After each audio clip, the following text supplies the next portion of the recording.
Sejam bem-vindos ao segundo episódio do Pé de Moleque Podcast. E nesse episódio a gente trouxe um assunto que traz dúvidas para as famílias em gerais, porque a gente vai falar sobre reumatismo na infância, um tema geralmente associado ao adulto, mas que a gente vai ver que é bem comum na infância e de difícil diagnóstico. E para isso a gente vai contar com a doutora Camila Paiva Teles, que ela é graduada em Medicina pela Universidade Federal do Pará. Ela fez residência médica em pediatria na Escola de Saúde Pública do Ceará, fez especialização em reumatologia pediátrica pela Universidade de São Paulo, tem doutorado em pediatria pela USP também, é professora de pediatria da Faculdade de Medicina da UFAM e hoje vai estar aqui com a gente para falar um pouquinho sobre esse universo da reumatologia pediátrica. Fique aqui com a gente e não perca esse episódio. Ô Ká, quando às vezes eu tenho que encaminhar um paciente que vem para mim e eu sei que não é infectológico e nem pediátrico, eu falo, olha, você vai ter que ir no reumatologista. Aí a mãe fala, mas ué, criança tem reumatismo? E aí, tem? Tem. O reumatismo, na verdade, ele é um termo genérico, utilizado para qualquer dor, acometimento de articulações, músculo, tendão, osso. Então, assim, qualquer um pode ter o reumatismo, né? Desde criança pequenininha até o idoso, porque as pessoas têm uma ideia de que só idoso tem reumatismo, mas criança também tem. As mães ficam às vezes reticentes, assim, de tipo, nossa, é uma doença que meu filho pode ter? E muitas vezes acabam passando por mim porque são doenças que cursam com febre prolongada, às vezes tem as dores articulares, mas que a gente confunde com infecções, né? E aí, quais são as doenças mais comuns que chegam para você? Quais são esses reumatismos mais comuns na infância? Porque o reumatismo, ele não é uma doença. Ele é geralmente um sintoma, né? Certo. Ele é sintoma de uma doença. Então, assim, a gente tem a artrite, que é o reumatismo mais comum, que é a inflamação articular. E na criança, ele pode ser agudo, que é aquele que tem uma duração mais curta. Que aí a mais comum é a febre reumática, que é infeccioso, né?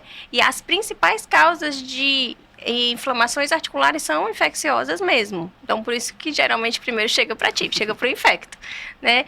E a gente tem também os crônicos, né? A principal causa de artrite crônica é uma doença chamada artrite idiopática juvenil.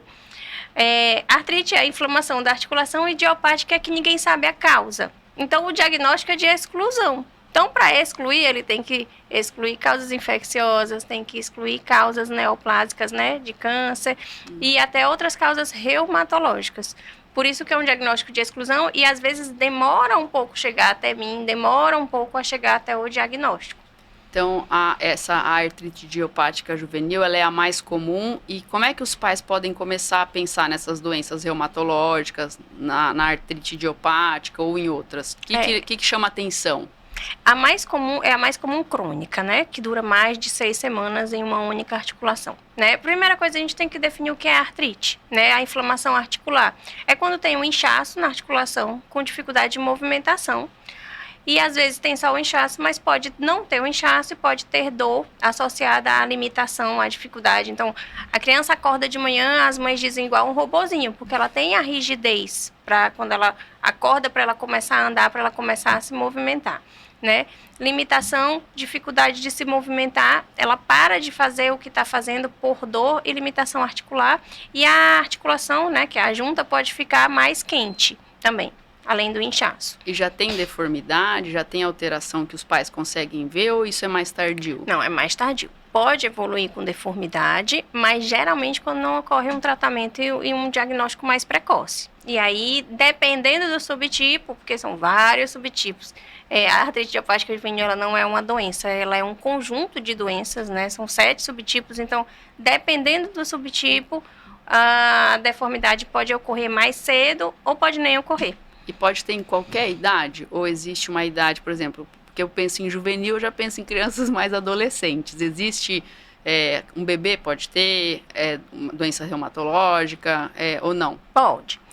O juvenil, ele é até os 16 anos. Isso foi colocado aleatoriamente mesmo, porque na época que se dava o diagnóstico no hospital, das primeiras pessoas, do primeiro reumato que começou a dar o diagnóstico de AIJ, que antigamente era artrite reumatoide juvenil, né, era outro nome, só atendia até 16 anos, por isso que ficou a juvenil até os 16 anos. Né? E aí tem bebê que chega comigo, já chegou com 4 meses, tem bebê que tem diagnóstico de AIJ antes de 1 aninho de idade. Isso. Ou de outras doenças reumatológicas também. E quanto mais precoce, piora a doença ou não? Não tem relação com a precocidade da idade? Não, tem relação com o subtipo, no caso da AIJ, né? A gente tem outras doenças reumatológicas como o lúpus, por exemplo, que é uma doença mais sistêmica, que também pode cursar com artrite, mas aí tem outros sintomas, febre, anemia, queda de cabelo, manchas no corpo, que aí sim, a precocidade é um fator de pior prognóstico. E eu sempre penso, assim, nos médicos que estão no interior e nos pacientes do interior mesmo. Como é que esses médicos e essas famílias podem começar a pensar, porque você falou assim, que inicialmente a gente pensa em causas infecciosas. Quando que se fala assim, olha, bom, aqui já não está mais parecendo infeccioso, já tá estranho, está evoluindo de uma forma que a gente precisa chamar o especialista. Quais são esses sinais que o médico que está lá na ponta ou que os pais deveriam prestar atenção para falar, olha, eu preciso de ir para um outro lugar que aqui não está resolvendo o meu problema? Primeiro que eu digo assim, acho que tem que procurar o especialista sempre que estiver afetando a função. Né? O que é afetar a função? Se o paciente ele para de brincar porque já está com dor e isso começa a ser muito recorrente, ou ele já anda, ele tem uma certa dificuldade de andar, de ficar em pé, ou ele não tem força, né? Porque às vezes os pais pensam que isso é manha da criança, mas não, a criança já subia a escada e para de subir. Ela começa a regredir em algumas atitudes motoras, por dor, por inchaço nas articulações. Deve ser procurado, sim, um especialista. E quanto mais precoce, melhor, porque a gente dá um diagnóstico e inicia um tratamento mais rápido. Mas geralmente começa pelo infecto, a investigação. E daí pensando, você falou dessas características, mas aqui na Amazônia ou na região norte, existe alguma doença reumatológica que é mais prevalente ou elas se apresentam com uma característica diferente das outras regiões? Aqui é muito prevalente a febre reumática, né? A febre reumática é a doença reumatológica aguda mais presente e mais frequente em regiões subdesenvolvidas, né? A gente vê que aqui no Brasil tem uma alta prevalência de febre reumática, né? Ela é aguda mais frequente na infância, a artrite aguda, mas quando a gente vai para os estados do sul, já não tem uma prevalência tão grande de febre reumática. E aí, assim, o paciente, ele tem artrite, ele tem, em 90% dos casos, febre, e ela vem depois de uma infecção de garganta, geralmente. Ela é causada pela bactéria da garganta, né? Desencadeada pela bactéria da garganta, que é o estreptococo. Então, assim, aqui na Amazônia tem muito. E muitas vezes, assim, a principal complicação da febre reumática é o acometimento cardíaco. E muitas vezes o paciente chega do interior para mim já com insuficiência cardíaca, porque na época não foi diagnosticada a febre reumática. Na época que ele teve uma dor articular depois da infecção de garganta, e aí acaba passando despercebido e já chega com as complicações da doença. Então, para os pais pensarem em febre reumática, você falou aí da articulação, que tem que estar acometida, tem que ter tido febre, tem que ter tido infecção de garganta, que é mais? Isso. Geralmente é uma infecção de garganta. 1 a 2 semanas depois vem a febre junto com a infecção de garganta, né? 1 a 2 semanas depois vem os sintomas articulares, né? Que aí uma artrite aguda, geralmente ela dura de 1 a 3 dias, 1 a 5 dias, com uma média de 3 dias em cada articulação, e ela é migratória. Então, é muito típico isso. Ela começa no joelho de grandes articulações, aí dura 3 dias, aí melhora, vai para o tornozelo, dura 4 dias, melhora, vai para o punho, dura... E assim, se não tratar, até com anti-inflamatório mesmo, ela não resolve, ela vai migrando. E isso é associado à febre. Pode acontecer manchas no corpo, que é o eritema marginato que a gente chama, e nódulos embaixo da pele. E aí, a complicação cardíaca, né? O acometimento cardíaco é a complicação mais temida e o médico da unidade pode ouvir um sopro E aí isso é um alerta para encaminhar para a gente, né? E pode ter a coreia, que é um sintoma neurológico, que também é um dos critérios principais para a gente pensar em febre reumática, que são movimentos involuntários. E assim, a pessoa teve infecção de garganta, vai ter febre reumática ou tem como você prevenir? Não. A febre reumática, ela acontece em indivíduos geneticamente predispostos. Eu digo para os meus alunos que eles vão estudar febre reumática, no primeiro capítulo de qualquer coisa, o primeiro parágrafo tem lá, é uma doença secundária ao estreptococcus em indivíduos geneticamente predispostos. Porque imagina, se todo mundo que tem dor de garganta vai evoluir com a febre reumática, graças a Deus não é. Mas isso ocorre em 3 a 6% mais ou menos da população. E se você faz antibiótico nesses indivíduos predispostos, eles vão desenvolver ou não necessariamente? Não necessariamente, por isso que tem que fazer o antibiótico. Entendi. Mas tem que ter certeza que ali é uma infecção por estreptococcus, também para ninguém fazer antibiótico para todo mundo que tem uma dor de garganta com febre, né? Entendi. E aí essa é a dificuldade muitas vezes. E depois que a febre reumática está instalada, não tem o que fazer, é só você tratar o que deu problema, por exemplo, o coração, outras coisas. Quando ela se instala, a gente trata justamente cada sintoma, né? A artrite tem o seu tratamento direcionado, a cardite, que é a inflamação no coração, tem o seu tratamento direcionado, a coreia também. Mas existe o que a gente chama de profilaxia secundária. Porque se eu tive uma crise de febre reumática uma vez, eu já sei que eu tenho uma predisposição genética. Então, se eu, dessa vez, tive só com artrite, febre e não acometi o coração, eu preciso fazer uma profilaxia, uma prevenção, para que na próxima vez que eu entre em contato com a bactéria, eu não tenha esse acometimento cardíaco. Então, tem que ser feito. E ela é feita com benzetacil, que é uma medicação antiga, conhecida, barata, dolorosa. Porém muito dolorosa. Mas tem que ser feita para evitar complicações piores. Entendi. Então, a febre reumática em si é uma doença reumatológica que tem um tratamento de fácil acesso. Mas quando a gente pensa de maneira geral na artrite idiopática, no lúpus, são medicações que a gente chama dos imunossupressores, né? Aqueles imunobiológicos que são de difícil acesso, são caros, são mais complexos de se conseguir. Eu fico aqui na nossa rotina também pensando na região norte como um todo, ou no Amazonas, se você souber mais informação. Como é que esses pacientes que têm o diagnóstico, que estão lá no interior, que vêm para sua consulta, como é que eles conseguem essa medicação? Essa medicação pode ser comprada? Como é que funciona? A medicação ela é muito direcionada para cada doença e para cada tipo da doença, né? A gente tem alguns imunossupressores que são de mais fácil acesso, que você compra na farmácia e sai na média de R$40 a R$50 por mês, que geralmente é a primeira linha de alguns subtipos da IJ, e no lúpus você também encontra alguns. A famosa hidroxicloroquina também, né, da época da Covid, mas que no lúpus a gente já usa faz tempo. Mas a gente tem medicações de alto custo, altíssimo custo, que são injetáveis, são imunobiológicos, mas eles estão disponíveis na central de medicação do estado. Porém, tem que ter o diagnóstico definido, tem que ter o acompanhamento com o reumatologista, tem que ter toda a burocracia que precisa de medicações, de tratamento, de diagnóstico correto para poder dar início. E para quem tem plano de saúde, existe o PCDT do Ministério da Saúde, que é o plano de diretrizes terapêuticas, que se a medicação é contemplada no PCDT, o plano de saúde também tem que fornecer. Então, na verdade, depende muito do tipo da doença. Depende do tipo da doença. Depende de quando começou a doença, porque às vezes o paciente, quando iniciou a doença, ainda não tinha um plano e fez só depois. Então, aí o plano já não tem a obrigação.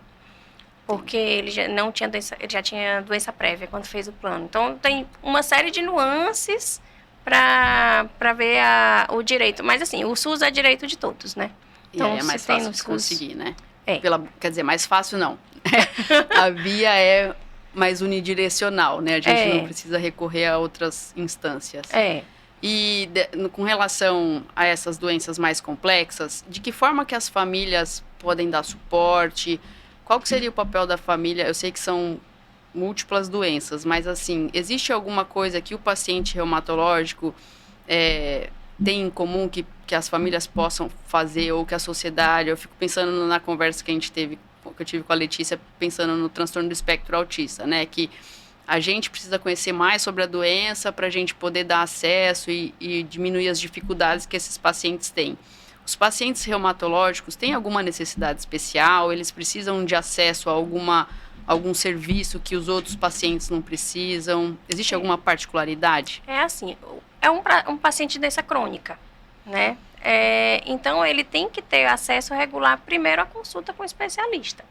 E isso, assim, parece ser fácil falando, mas para os pacientes do interior não é, né? Principalmente essa época de seca. Tem paciente que demora 10 dias de barco para chegar numa consulta. Então, assim, e eles têm que vir, porque eles têm que ser examinados, a gente tem que fazer renovação de receita. Então, a primeira coisa que a gente tem que fazer é garantir uma adesão regular à consulta especializada. Mas aí, quando ocorre um diagnóstico de doença crônica, isso mexe com toda a família.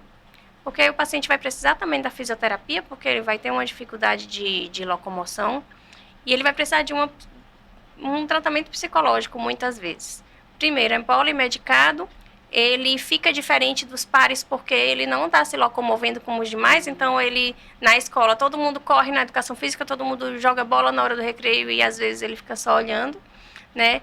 E aí vem os efeitos adversos das medicações, às vezes precisa de corticoide, precisa tomar uma medicação que aí ele começa a inchar, ele começa a ficar diferente. Então, é um apoio psicológico que o paciente precisa e a família também para saber lidar com a doença.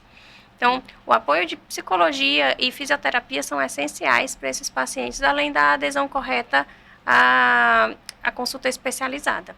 Que às vezes também não é só o reumato, né? Eu tenho um paciente do reumato, ele acompanha em conjunto com o infecto, com o nefro, com o neuro, com o pneumo. Com a físio, fora, né, de especialidade médica, são vários, fora as outras, a parte multidisciplinar. E do seu ponto de vista, você acha que as teleconsultas podem ajudar esses pacientes do interior ou pacientes que têm dificuldade de acesso aqui no Amazonas? Você acha que isso é viável? Você pensa em algum... Porque eu não consigo pensar que um reumatologista pediátrico vai existir em todas as cidades do município. De que forma que a gente pode minorar essas dificuldades assim que esses pacientes têm de vir? Você acha que a teleconsulta é uma saída ou existe alguma a Sociedade Brasileira de Reumatologia, ela tem alguma alternativa para essa dificuldade de acesso aos especialistas? Eu acho que a teleconsulta é sim uma alternativa. Não sempre, né? Eu que digo assim, eu preciso ver o paciente 4 vezes ao ano, de 3 em 3 meses. Se ele está estável, consigo ver de 6 em 6 e o 3 de intervalo dá para fazer teleconsulta. Entendi. Ou então um paciente que está em investigação, eu tenho muito paciente que vem do interior, investigação, e aí a maioria dos meus pacientes são doenças de exclusão. Então eu preciso pedir um monte de exame para poder excluir outras causas, chegar a algum diagnóstico. E às vezes, graças a Deus, não chega. E aí o que acontece? Eu peço os exames, o paciente tem que voltar, os pais têm que voltar para trabalhar, porque isso movimenta a família inteira. E aí vai, e o retorno a gente faz de teleconsulta, eu faço muito isso. Né? Atendo o retorno como teleconsulta, porque é mais para checar exames, conversar com a família, orientar. Se precisar, retorna. Uma outra alternativa é a teleinterconsulta, né? Que faz a consulta, eu estou desse lado e o paciente não está em casa. O paciente vai até a UBS, fica do lado do médico da UBS, que aí ele consegue examinar, ele consegue ver alguns sinais que eu não consigo ver à distância, mas ele sendo orientado, ele consegue ver de lá e facilita também. Até um exame físico, mais direcionado. Eu acho que essa alternativa é interessante. Aí você tocou num ponto também que eu queria perguntar sobre os exames. São exames muito específicos, né? E aí também são exames difíceis de você ter no interior ou tem? É fácil de encontrar? Não tem. Não, né? Não. Até os interiores maiores aqui não tem os exames, a maioria que eu preciso, de autoanticorpos, de algumas sorologias mais específicas. Às vezes em Manaus vai para fora, às vezes não tem em Manaus, mas a grande maioria tem. Mas assim, é uma limitação muito grande do interior em relação a isso, de não ter especialista, porque digamos que eu vá atender em algum interior, chega lá eu não tenho a estrutura da parte de exames, nem laboratoriais, nem de imagem, para a gente conseguir dar um diagnóstico correto. Um segmento dá para fazer. Então não é uma questão só... Dependendo da doença também. Nossa, não é só especialista, né? Precisa de todo um suporte, né? Então eu queria te agradecer por ter vindo aqui falar com a gente. Queria que você fizesse sua propaganda, onde é que a gente te encontra, se você tem alguma mensagem específica para falar para os pacientes da reumatologia ou para os médicos que estão assistindo. Eu que agradeço o convite, Ana Lu. Foi ótimo. Eu adorei também. É ótimo a gente poder conversar um pouco mais sobre uma especialidade que é rara, né? No Brasil a gente tem menos de 200 reumatologistas pediatras, eu acho que é bem menos de 200 mesmo, no Brasil inteiro, né? E aqui na região norte, a carência é bem maior. Então, por isso que eu atendo muito paciente do interior, às vezes até de outros estados. Então, atendo na clínica Pé de Moleque, né? E você pode me encontrar pelo Instagram, que lá eu posso tirar dúvidas, doutora Camila Reumato Ped, e atendo no SUS também, pelo Estado e pela UFAM, porque eu sou professora da UFAM e atendo lá no Araújo Lima. Tá ótimo, obrigada por ter vindo. Obrigada.